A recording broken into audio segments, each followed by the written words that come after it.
Hey, everybody. Welcome to Doc Sports Gridiron Six Pack. I'm Tony George. That ugly guy on the other side of the screen, that's Griffin Murphy. Um, Appreciate you tuning in here today. We're going to give you 3 college games, 3 pro games, a little rapid fire rundown today.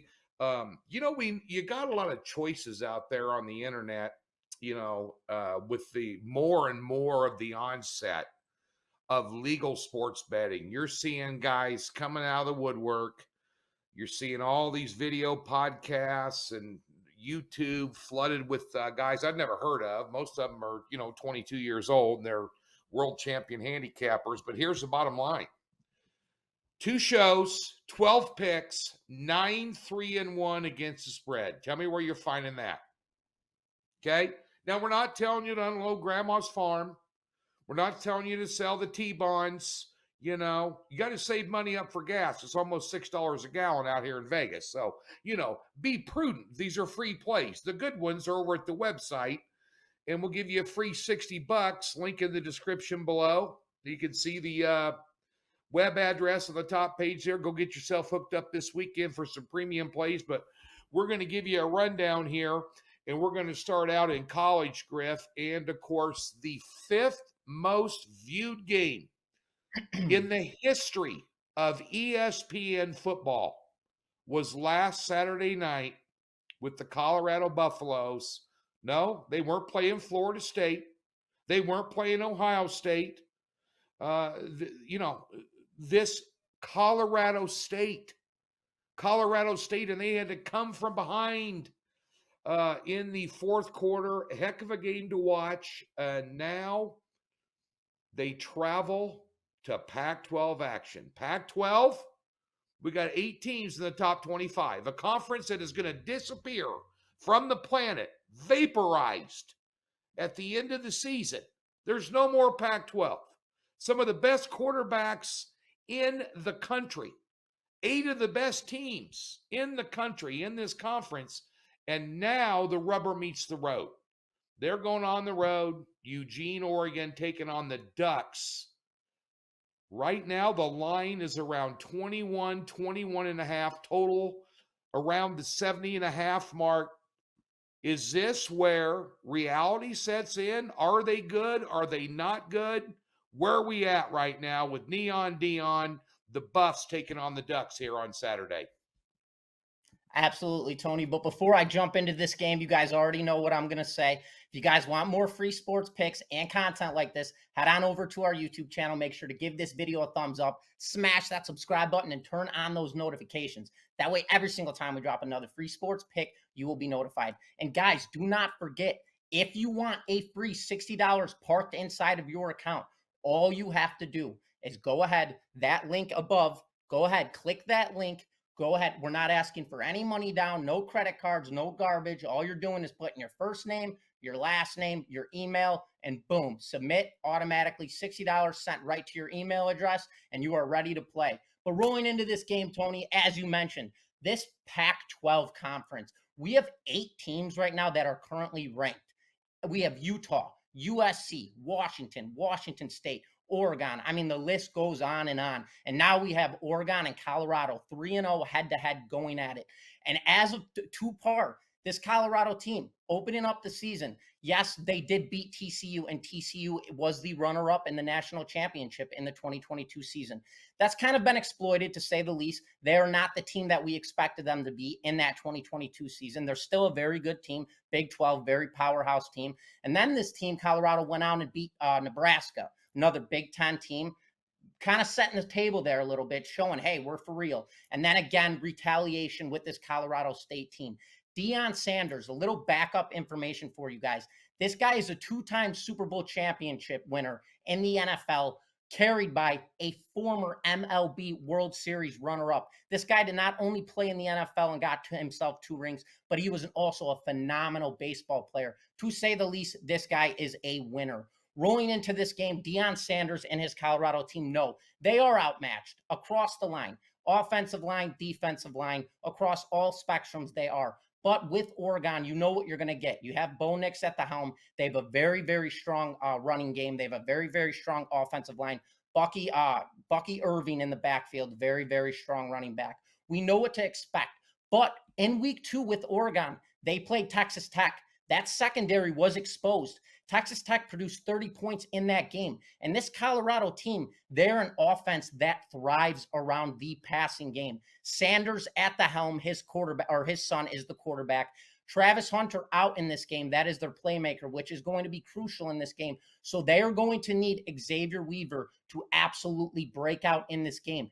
Tony, when I look at this game, Colorado 3-0, Oregon 3-0. Oregon really hasn't been put to the test. They've had a fairly easy schedule, although we do know that Oregon every single year, they have a great organization. They have a great foundation. They're always a very sound team. This Colorado team coming off a 1-11 season, now 3-0, put to the test 3 times, already capitalizing all 3 games. You're going to give me 21 points. Let's roll with it. I'm taking Colorado in this game with the 21 points. I'm rolling Sanders. Rolling into this next game, Tony, we have Ole Miss coming in as a +7 at Alabama. The total is 55.5. We have an SEC matchup. Bama beating South Florida 17-3. That game at halftime, Tony, was 3-3. What happened to Bama? Offense was atrocious. I mean, they only scored, they had 300 yards across the line with offense, and defense wasn't much better. 260 yards on the defensive side to a team like South Florida. Tony, Ole Miss is 3-0. They've won every single game to this point by at least 2 touchdowns. What is your take going into this game? Well, earlier in the year, I think week 1, I had a top pick. I think it was a 5 or 6 unit pick on Western Kentucky against South Florida. And Western Kentucky looked better against South Florida than Alabama did. Now, this was in, obviously Reed is a great quarterback for Western Kentucky. They had a high-powered passing offense. But the speed at which South Florida runs their offense is going to give people problems, despite lack of, huge talent at skill positions. Just the scheme itself, which kind of threw Alabama off. But the Alabama quarterback situation is messier than originally thought. They tried Buckner, tried Simpson. They've tried 3 quarterbacks this year. All 3 have failed to pass the acid test. Now they're back to Jalen Milroe for this game. And what they're going to have to do is they're just going to take advantage of his athleticism, because he doesn't have a big arm. He doesn't have an accurate arm.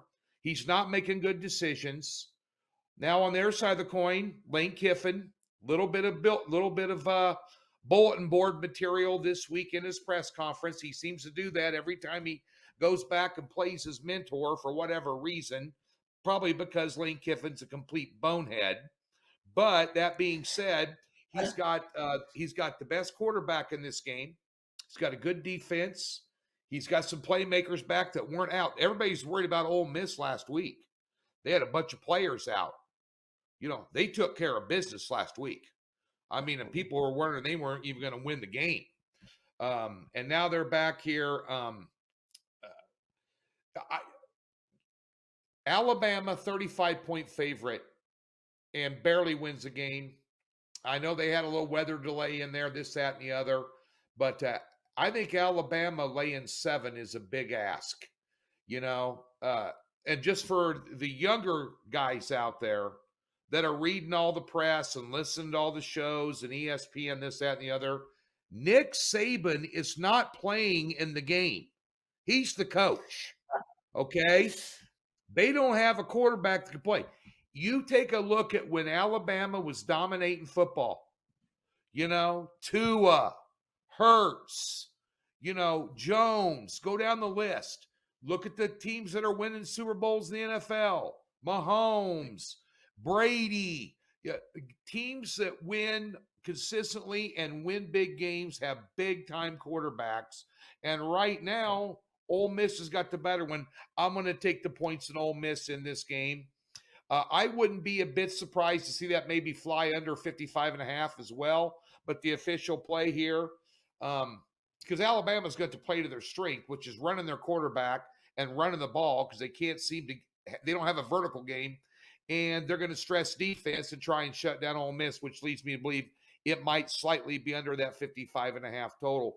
Griff, last week, I did a show on Sports Grid with Gabe Morency, and I remember the befuddled look on his face when I said to take BYU plus the points against Arkansas. He thought I was crazy. Not only do they go down and cover against Arkansas, they beat Arkansas. They beat an SEC team. Welcome to the Big 12, BYU. Here we go. You're going to go down and play in Lawrence, Kansas. The Kansas Jayhawks are a 9.5-point favorite. Let me say that again. Kansas is a 9.5-point favorite against BYU. We're not, and by the way, this isn't at Fog Allen. We're not playing basketball. This is a football game. Okay. And the total 55.5. And people who want to tune into this football game, you're going to see the best quarterback in the Big 12. Jalen Daniels is no joke. I said it on all my preseason shows. I talked about it on VSiN with Matt Humans when I did a spot down there here right before the season started. This is going to be a very interesting ball game and a really good test for Kansas. Now, Kansas had a test already, as you know, Griff, against Illinois. By the way, nice call on the show last week, fading them against Penn State. That was actually one of my premium plays on Saturday last week. I didn't comment a whole lot on that one because I knew I was going to put that out. But nonetheless here, interesting ball game here.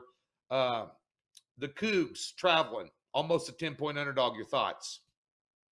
Yeah, Tony, this is another one where it's really weird. I feel like there is definitely a lot of hype with this BYU team. Now, they are 3-0 going into the season. And I've got to say, I love their head coach, Solani Satak. I mean, this guy's an absolute stud. Hawaiian. He's been with them since 2015. The guy brings straight power, momentum, energy to this team.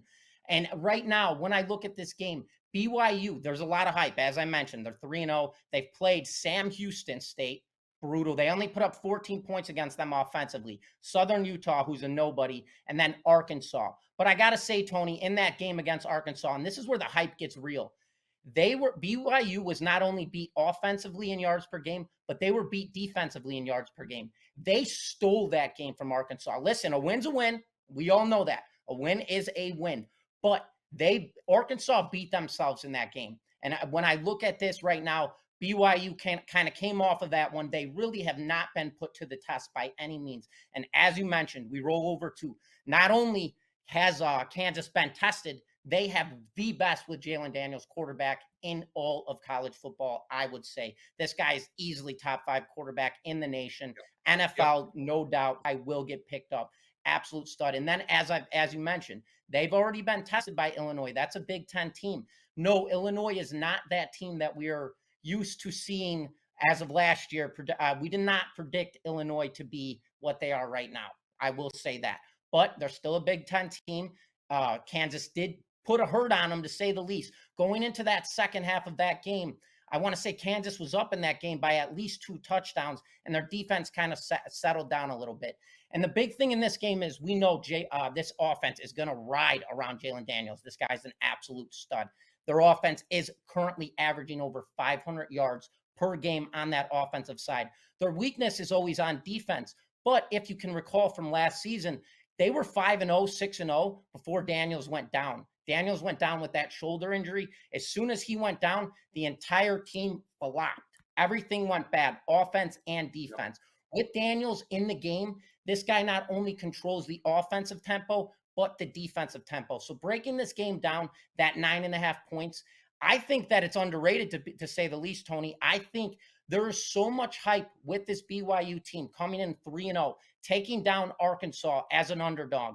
I love Kansas in this game. I think with Daniels at the quarterback spot, I think this offense is dynamic. They've already been put to the test against a Big Ten team like Illinois. They proved that they can play. They proved that they can be there. BYU has not yet done so. Tony, my play going into this game is Kansas minus 9.5, minus 110. That is my play coming at you guys. And then rolling into the next slate of things, we have NFL football, baby, rolling in. And everybody, we appreciate your comments. Everything has been noted. We take every comment into account. going forward for next shows, next events, whatever it may be with Docs here. But rolling at you guys right now, we have Tennessee getting 3.5 points at Cleveland. The total is 41.5.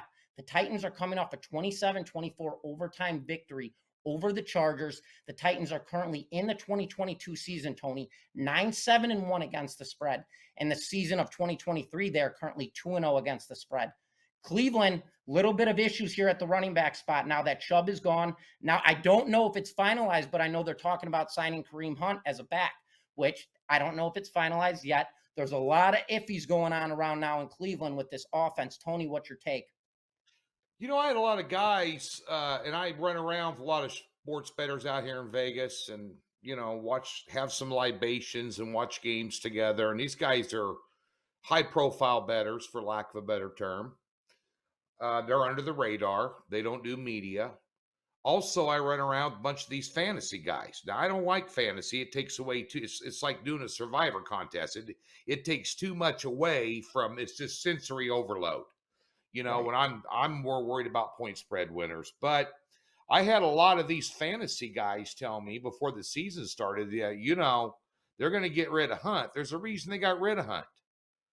Chubb's going to be the featured back, but this Ford guy is really good. And you want to keep an eye on his numbers, on his rushing yards, because they're going to give it to him 8, 12 times a game. He's going to get touches.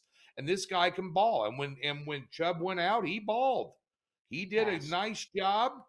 And is there a drop-off in Cleveland without maybe one of the top 3 running backs in the NFL? Hell yeah, there is. But that defense is for real. On the other side of the coin, I think Tennessee's still an undervalued team in the NFL. I picked them to win that division. I wasn't sold on Jacksonville. Were you sold on Jacksonville last week? Were you sold on them against Indianapolis when they got gifted a game? Hey, guess what? Hey, I had a top play on them when they played the Colts. And I was lucky to win that. But with 4 minutes left in that game, I thought I was dead. I thought I was a dead duck. But nonetheless, this is a good football team. What are we going to see here?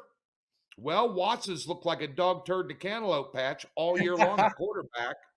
And Tannehill hasn't looked much better. So what's the strength of both of these teams? Defense and running the ball. Give me the under 41.5. And if it goes under, I'll tell you this much. Tennessee in a 2-team 6-point teaser plus 9.5. Hell yeah. Give me that. Give me that somewhere. That'd be a good one as well. I think it's going to be to me, this got 17, 14, 17, 13 written all over it. Anybody watching see a shootout here? Not me. This isn't the Chargers taking on the Vikings, where neither one of them have a secondary. There's just going to be a track meet up and down the field. Hint, hint, added free play. But at the end of the day, this is going to be a grinded out football game. Now, we're going to switch gears and go to my hometown, one of my hometowns. I have 2 hometowns, Lincoln, Nebraska, Kansas City, Missouri. I'm a Midwestern boy. My Chiefs, speaking of dog turd in a cantaloupe patch, that's what Chiefs offense looked like last week. And on their side of the coin, that's one thing these 2 teams have in common. Both their offenses suck. They suck right now. I will tell you what, I do think my Chiefs have a defense, and you saw the difference maker that Chris Jones was last week for Kansas City, how they took care of business against a Jacksonville offense that I think is every bit as good as what Detroit brought to the table. But Kansas City's defense is playing well. Chicago, an absolute train wreck right now. And the legendary quarterback drafting woes of the Chicago Bears continue as Justin Fields looks like a bust. I mean, there are times he's even making Mitch Trubisky look good as their number 1 pick. So no. Kansas City, a 13.5 point favorite, total 47.5. Griff, I hate double digits in the NFL. Your thoughts? Yeah, Tony, this is a tough one, especially for myself. I'm a Chicago. I was born and raised in Chicago. I'm a diehard Bears fan. So breaking this game down, I mean, any Bears fan has got to be disgusted from what we've seen to this point. I mean, year after year after year, it is the same garbage with this team. Always excited. I mean, I don't know what Ryan Poles was doing this offseason. Maybe playing too much Madden. I mean, I loved his idea with the fact that, like, hey, let's set up Moore. We could set up Claypool. We could set up Mooney. And then we can run that slant with Moore and have Fields run outside the pocket and hit Moore every time. Well, listen, this ain't fantasy football. The pressure has been on. Listen, Justin Fields is, I had very high expectations for this kid. I thought he was going to be a very good quarterback in the NFL coming into his second year. Now he's been here. The kid cannot handle pressure. He is not getting the job done by any means, let alone this offensive line with the Chicago Bears team is atrocious. It is the worst team I have seen in all of football when it comes to that offensive set. Justin Fields has, let alone 2 seconds to throw the ball in the pocket. And even if he gets outside of the pocket, he's sacked or he's throwing the ball away.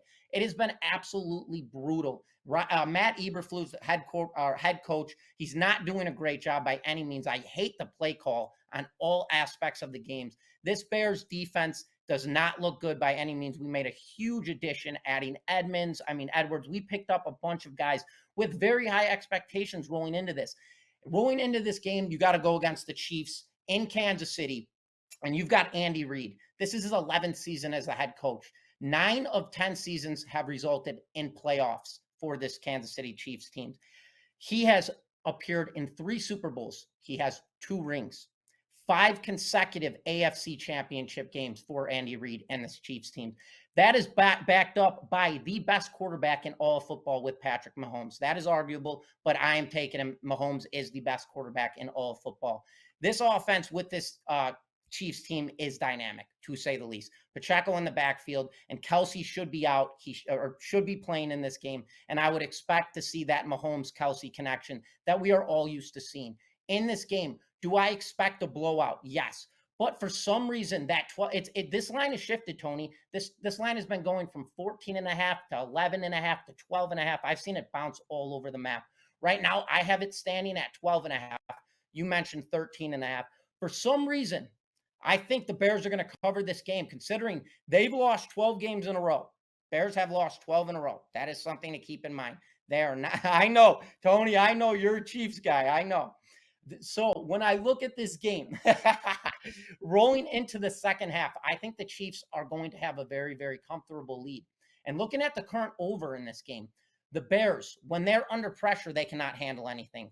Justin Fields cannot handle pressure. But this Kansas City Chiefs team does seem to lay off. They do get comfortable. And if that seems to be the case, say we go into halftime and this game's 21-7, something like that, 14-0, anything like that, I could see a very, very wide cushion open up in this game for this Bears team to start scoring points, for this Kansas City Chiefs defense to kind of lean back. They're a mid-pack defense. They're not the strongest defense in the NFL, as we know, but their offense is dynamic.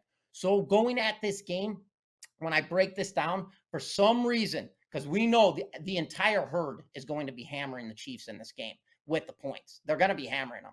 So I have a very, very soft lean with the Bears and the points in this game. If you can get them at that 13.5, grab it by all means.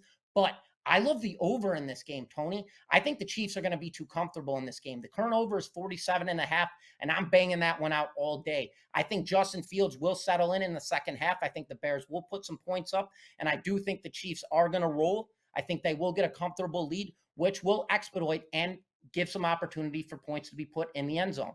So, Tony, my play rolling into this is the 47.5 over at a -110 line. And rolling into our final NFL play, Tony, we have Pittsburgh -1 rolling into Vegas. The total currently is 44. This is Sunday night primetime football.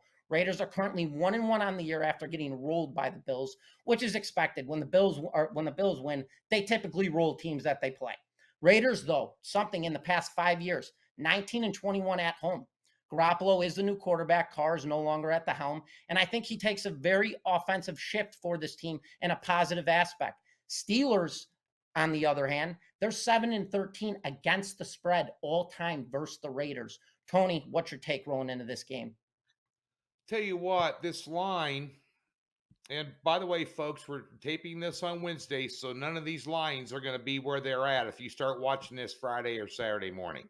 So take that into consideration. And in the NFL, 1 point to a half a point is a huge deal. So bear that in mind. But right now, this line is shifted to Pitt plus 2.5. I even saw Okay. a 3 this morning. I'm trying to figure out, well, I'll tell you why. Because the public and a lot of people are overreacting to what they saw, week 1 still. But this defense of the Steelers, they're a difference maker. They really are. So you have a Raiders offensive line that is dog crap. I mean, it's a bad offensive line. I'll tell you how bad it is. Jacobs, the running back, who is an absolute stud for Las Vegas, guess what? His average yards before contact is 0.2.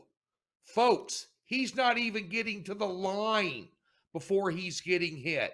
You got TJ Watt, and this defense might get back Hayward this week as well. This defense scored 14 points on Monday Night Football. The opening play of the game. They're opportunistic. They're good.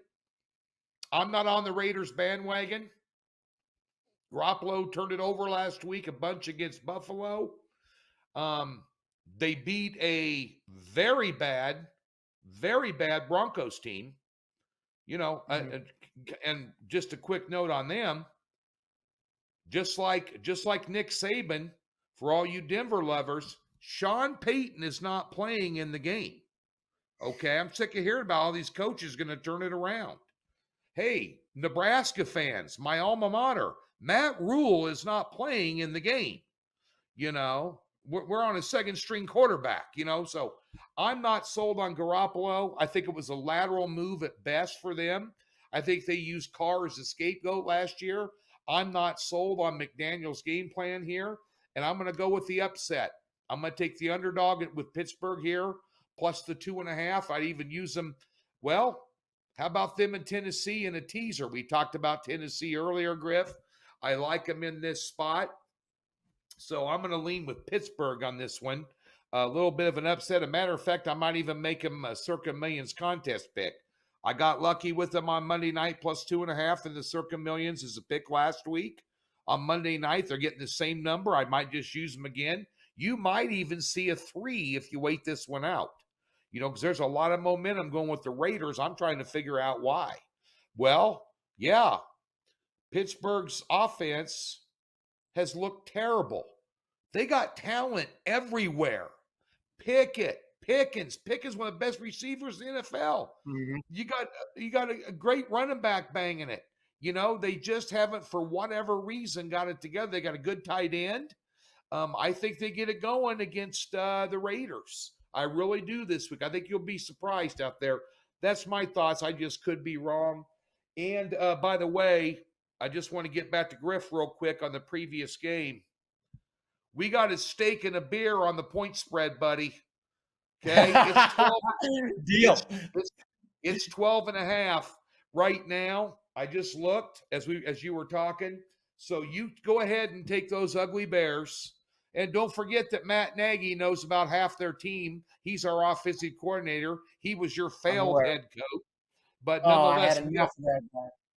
We got a steak and a beer bet on that one. Griff, what do you got going on this weekend? Don't forget, folks, over at Docs, we put all of our football selections up, all the handicappers over there. The consensus service over there is day of games only. And they throw in, I was going to give them a shout out. I saw they were having a pretty good run. They put their picks up day of the game. And they also throw in props and stuff like that, WNBA, all kinds of good things. So check them out as well, baseball and NFL props. But the 12 handicappers, including Griff and I, all our picks come out at 5 o'clock Central on Thursday for the entire week. So they're up there. Grab the early line values. And Griff, what do you got going on this weekend? So Tony, I'm seeing college football very, very well right now. I'm currently on a 4-0 sweep. I've swept my past 2 weekends. We're exploding on all angles in that aspect. I'm actually undefeated in college football when it comes to my 4-unit plays. So I've got 3 plays going out. I've found a hail maker 7-unit play that I absolutely love on Saturday. I will have three Boom. plays going out. I've got 3 plays going out on Saturday, one 4-unit, one 7-unit, and then I've got a 2-unit as well. So 3 plays incorporated. And then on the NFL slate of things, I'm finally seeing now what I was hoping to see. You know what? We're 2 weeks in. Now we're going into week 3. We've kind of got a pretty good gist of how these teams are performing, what to kind of expect, how these offensive lines are playing, how these defenses are playing together. I've got a very good take on what these teams are doing. And I've got 3 plays coming out as well as my first 7-unit play will be going out at the 1 o'clock slate, noon slate, depending on where you guys are at. Central time, Pacific Standard, whatever. I have a noon clock, my time, Central time. I'm in Chicago right now. I have a 7-star play going out, followed by I have 2 more plays, 3 plays in total, including a 4-unit and a 3-unit. So we are 6 plays deep this weekend. We are ready to go. We are seeing football as good as ever, hot and ready to roll. Tony, what about you? Well, I had a down week last week in college. We were tearing it up about 68%. We went 1-3, and I had a top play on Kansas State last week, and they just quarterback got hurt. He was running around on one Mhm. foot. Missouri's quarterback was running around on one leg. Of course, an SEC record field goal, 61 yards, longest in 80 whatever years it was. I Just watched it it. was one of those days. I lost the Georgia Southern against, I took them plus 20.5 against Wisconsin. Wisconsin wins by 21. I mean, it was just one of those Sundays. 2-3 in the NFL last week. I had a substantial position on the Lions, and they just couldn't get it done. We lost our running back. We lost our best wide receiver during the game. They didn't play any defense. Seattle's always been my Achilles heel for or against. But that's one thing you're going to get with this show, folks. We're going to tell you like it is, win, lose, or draw. Hey, if anybody's out there telling you they win 100% of the time, they're blowing smoke up your butt. So, pay attention to that red flag. But I'm still working on college and still working on the NFL. Probably looking at some flat bet cards. That means equal units, 3 or 4 picks per card. And I'm maybe going to throw out the sabermetrics and the power ratings and the algorithms this weekend because I've been doing this 32 years. And right now, Griff, it's the eye test. I've seen Right. some stuff. I've seen some stuff. And I'm going to put that experience to work this weekend for everybody over at DocSports.com. Go get your free $60. Be sure and tune into the YouTube channel. And as Griff said, hit this subscribe button because not only when this show, I know Scott Spritzer's got his show and Upstone, and a lot of the handicappers at Docs are putting out free picks on a daily basis. Get notified when they're out there. You're watching a video for free stuff. This isn't the only free stuff. Is it the best free stuff? Well, hell yes, it is. But at the end of the day, go get a free $60. That's free too. And get hooked up this weekend. Until next week, for Griff Murphy, I'm Tony George. Thanks for tuning in. Thank you guys for watching the Gridiron 6-pack, and we will see you guys next week.